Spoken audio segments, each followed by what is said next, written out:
Hello, all. So, like I said in my first recording, over the last couple years, 2 years and 7 months to be exact, and 135 episodes of the blog later, there has been some feedback. The kind of feedback that has led to these recordings. For example, I don't have time to read. I'd listen if that was an option. You should tell the stories, people would listen, etc. So, since it's Limb Difference Awareness Month, and I've been working on change, I thought it the perfect month to roll out something new. The first recording was blog post number 122, entitled Liability, which was posted January 9th, 2024.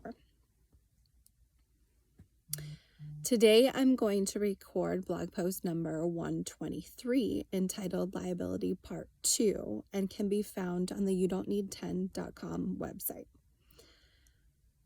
Then I will finish up recording the liability series, and then I will essentially start over with blog post number 1 and tell them all to you one by one in order.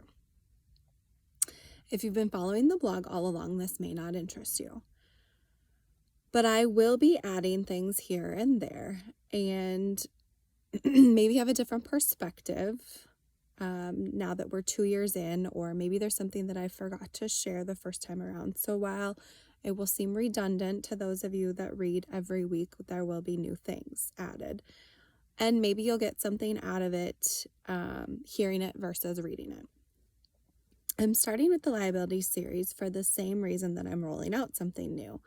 That post is the epitome of what I'm trying to accomplish with this blog and bring awareness and change to the Born Different community. The liability series is the number one shared and commented series in all 135 post history and is still relevant today.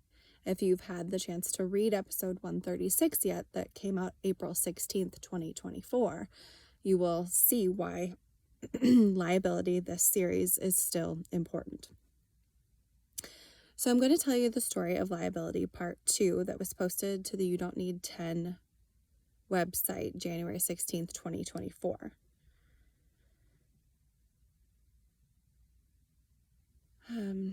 So blog post 123, entitled Liability Part 2. So last week was a lot, and I figured it would be, and therefore maybe warrants an update or a part 2. This may be the only time ever, even in the other series that I've had over the years, that I think you should probably read or listen to last week if you haven't yet before you read this week. Last week had a lot of feeling piled up into it and brought out a lot of feelings in a lot of you. And I could not be more grateful, truly grateful to all of you for the love and support. I had been waiting to leave reviews and do my thing until last week's post was ready to go so that I had a written dialogue to turn to when I needed it. I often leave a Google review when we've been somewhere, good, bad, or otherwise. I take the time to do so pretty often, so that one was no surprise. I often fill out a satisfaction survey after I've stayed somewhere or attended something, so that also was not a surprise that I chose to do that last week. A few of them were escalated and carried further, and I also have chosen to reach out to anyone that I think may be able to help, because this episode is not right, it's not okay, and it's not over. Today is mostly going to be a status update in my very uphill, lengthy, and time-consuming battle. I'm going to tell you who said what and where things stand, and also share a few of the comments that I have received over the last week. As always, I won't blatantly make it aware who said what except for the organizations. To start, I'm going to hit up a few of the comments from some of my friends, family, and also perfect strangers that are moms of limb different children like me. Friends and family up first. I didn't know which emoji to choose, mad or sad, but both apply. I totally agree. If it's their policy, it needs to be in writing when purchasing the passes. I bet this has also happened to others too when it could have been prevented. I'm glad Paisley didn't let it ruin her day. I often read your Tuesday posts, and your family is in my thoughts and prayers throughout the week. You are in my prayers often. Today, I felt it on my heart to comment. This is a heartbreaking story, yet I smiled at the end. This beautiful child who handles life more graciously than most adults. You, her strong warrior mother, her fierce father, along with protective brothers. You will be the biggest inspiration in telling her beautiful story. Little girls that are raised in such love and protection, the ones that face diversity, the ones who fight with the heart of Jesus, those little girls become amazing, successful in everything they do, women. I know that doesn't take away the hurt in the present, but rest assured, because of all of you and because she is strong and amazing, it will be a faint blip in her story. The next one, I'm so annoyed at their reactions. I want to spam their CEO office. They have a youth program and advertise opportunities for families to come together. The manager could have done better.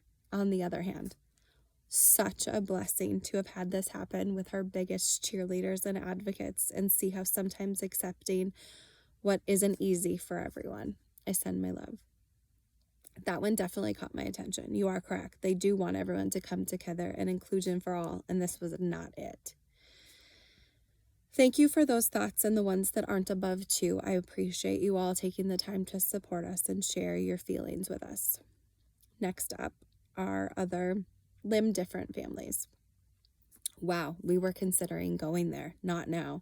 My son has never had an issue with any water park we have ever gone to. This breaks my heart to tell him this. Thanks for sharing as a heads up. We had an issue at Busch Gardens a couple years ago and it was awful. We were able to get in and ride a few things until we encountered an employee who had read all the rules. And then we quickly learned our options were well within Sesame Street. Not cool for my 10-year-old, so we left. Another one. Universal parks have been unaccommodating for years now. Our daughter is an above-knee amputee, and we heard through the Amputee Coalition how unwelcome we were at their parks. I was grateful to have been able to prevent at least a couple families from suffering similar heartache. My conversation with the Disability Rights of Florida organization didn't go very far because I'm not a Florida resident. Next up, travel reviews for the Universal Volcano Bay Water Park generated quite a bit of commentary, all very similar commentary. I will spare you the majority, but I will share with you the back and forth status with the Google review.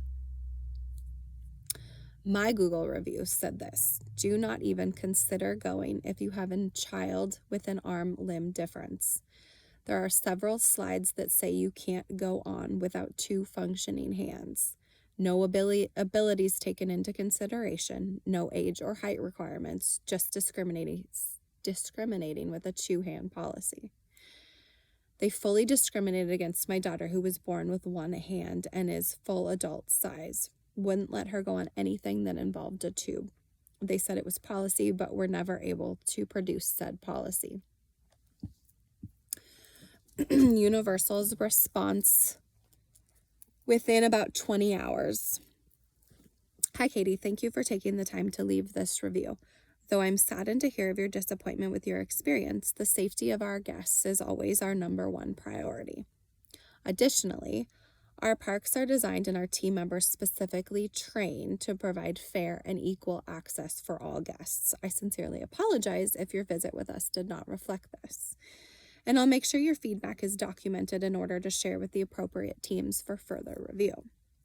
We'd appreciate additional details about your visit, and I encourage you to reach out to our guest services team. They can be contacted at 407-224-4233 or via email at guestservices@universalorlando.com. We hope to hear from you soon, Samantha. I then did what she suggested and emailed guest services. Good morning. Yesterday, I wrote a review of the Volcano Bay Water Park on Google. You can see my post and the response I received below suggesting I email you my concerns.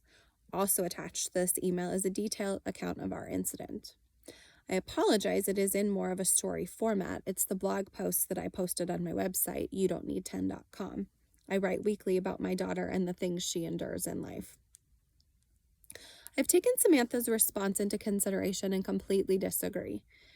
She stated that Universal has designed the parks to provide fair and equal access for all guests. The incident that we were involved in was not fair in any way and not equal. No actual abilities were taken into consideration. Repeatedly, we were told there is a policy that you have to have 2 hands to go on anything involving a tube at the water park. That is blatant discrimination based on disability. She was born with one fully functioning left hand. On her right arm, she has a wrist, and below that, a tiny fist that never developed into a hand.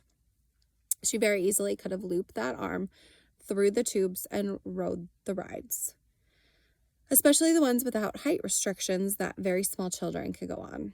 My daughter is 12, but she is adult size as far as I'm concerned. She's taller than me, stronger than me, and weighs more than I do. For all I know, she is fully grown.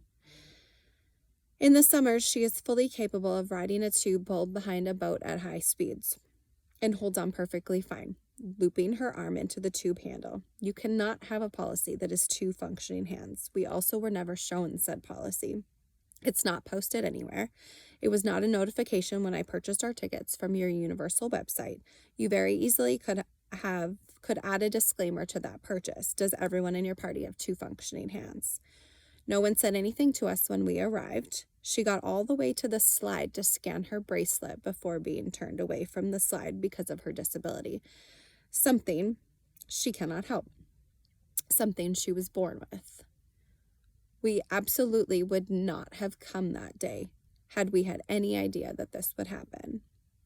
Our daughter suffers enough in the world, and we would not have chosen to put her in that position. You spout inclusion and fairness for all. This was absolutely neither of those. Thank you.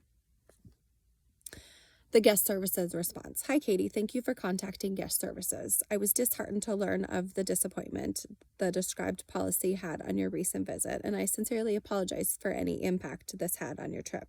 Please know this is never the experience we would intend for our guests. I once again sincerely apologize for the difficulties encountered during your recent visit. The policy you are referring to is detailed in the Volcano Bay Rider's Guide for Guest Safety and Accessibility here. And then there's a link where I can click, and it's on page 8 of that link. There you will find details regarding the attractions which require guests to have 2 natural arms which terminate below the elbow, attractions which require guests to have 2 naturally functioning hands, attractions which require guests to have 2 natural legs that terminate below the knee that can cross, and finally, attractions which require guests to have 2 arms with 2 functioning hands. This requirement is in place for the safety of guests, and as that is our utmost priority at all times. I once again apologize for any disappointment this has caused, and I assure you your feedback will be formally documented to share with the appropriate teams for internal review and future action. As you were unable to enjoy your visit as planned, I'd like to see how we may be able to further assist you. Please reach out to our office referencing case number XYZ whenever they have a moment. As a feedback-based company, we sincerely appreciate you taking the time to reach out to us and share this experience with our team. I do hope to further assist your party, and once again, I apologize for any disappointment encountered during your visit. Should you have any questions or concerns, please feel to reply to this email or call us. And then it's the phone number, option 5, best regards, Cam, coordinator. Next on the back and forth chain, I did what was suggested and called in to visit with them. The conversation started with me filling the person in on our situation, giving them the case number. She then put us on hold, reviewed the case, and came back. In the course of the conversation, she apologized tons and felt sincerely bad for the situation, but at the end of the day, it's their policy. I will give you the main highlights of the rest of the phone call. I was able to tell them they can't just take one look at someone and decide what they can and can't do. That's not okay, and she's fully capable of going on any of those slides and would have had 0 trouble. The policy doesn't even make sense. At this point, I had reviewed the policy that was tagged in the previous email, limb difference, found on page 8. That was the first time I had actually seen said policy. I will add it to the bottom of today's post so you can read it. To have a policy that strict on a ride with a very minor height restriction and no age restriction just didn't make sense. You are not doctors that have reviewed my daughter's abilities and can't just say she can't go due to a natural-born disability. In the course of the policy discussion, she did tell me that the ADA, American Disabilities Association, reviews their policies monthly, And they are in compliance. That floored me. How can that possibly be so?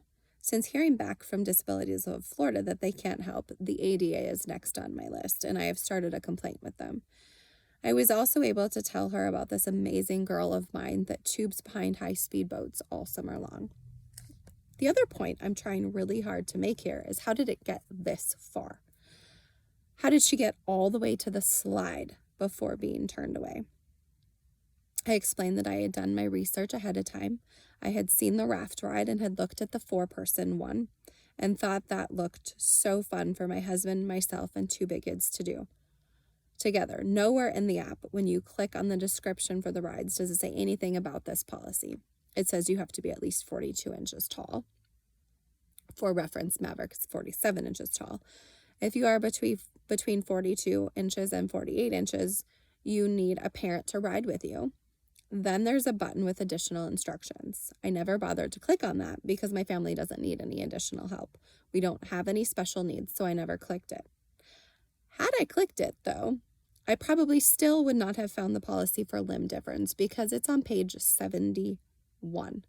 There's no way I would have poured over that. I was able to explain to the guest services lady how insane that is. You don't have it listed in the app for that ride that someone can't ride it. It's not blatantly clear. It's also not listed at the entry for the ride.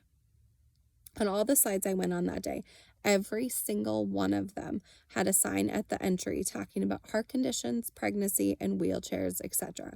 Not once did it say anything about limb difference, and yet limb difference can't even enter the gate. They only get to dream about riding those.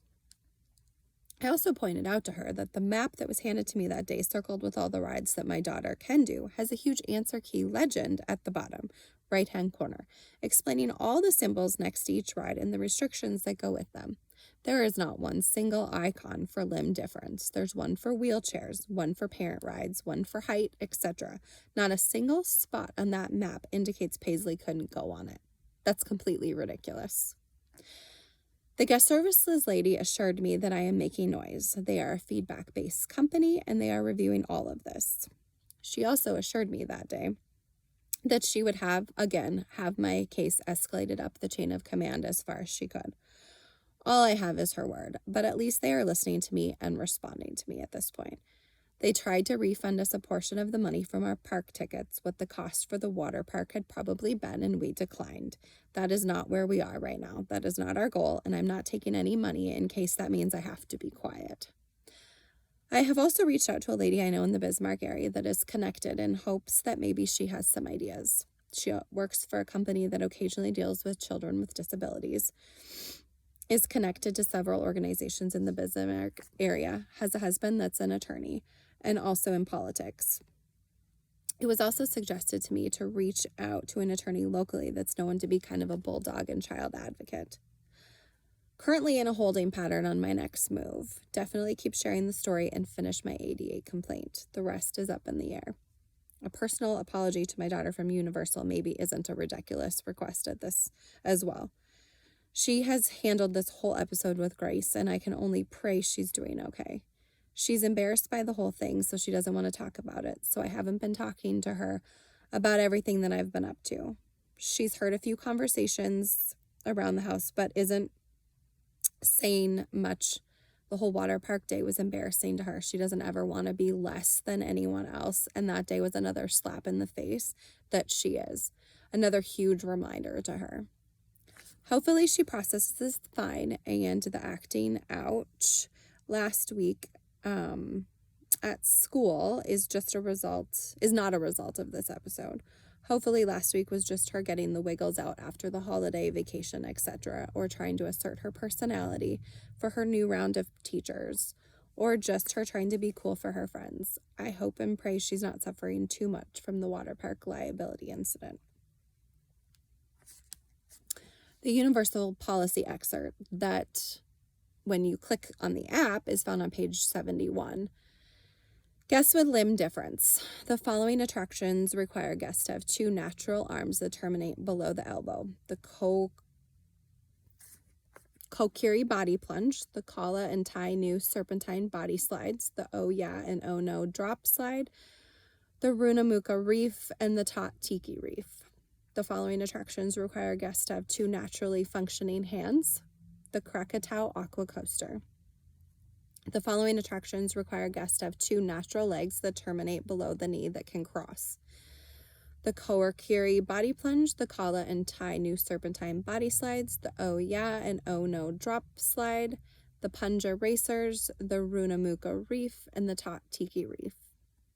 The following attractions require guests to have 2 arms with 2 functioning hands. 1 hand or arm can be a functioning prosthetic. The Maku Piu Round Raft Ride and the Tanawa Tubes, the Tonga and Rocky, Anu, Ika, Moana. Guests with prosthesis. Please review the attached requirement in the attraction information section to ensure rider eligibility. If permitted to ride, any guest with a prosthetic device will be required to ensure the device is properly attached and have the ability to remain in proper riding position throughout the attraction experience. Any prosthetic with exposed sharp adornments that may damage the slide must be removed and left with a non-rider. Universal is not responsible for water damage to prosthesis. On attractions where prosthetic limbs must be removed, certain natural limb requirements are required to ride safely. The following attractions require guests to remove arm prosthetics. The Koakiri Body Plunge, the Kala and Tai New Serpentine Body Slides, the Oh Yeah and Oh No Drop Down Slide, the Krakatoa Aqua Coaster, the Runamaka Reef, and the Tot Tiki Reef. So as you can see, their policy is very specific, but it's just not published. It's not posted anywhere. They never said anything anywhere. They never said anything. So that's it for today on Liability Part 2. Thank you for listening.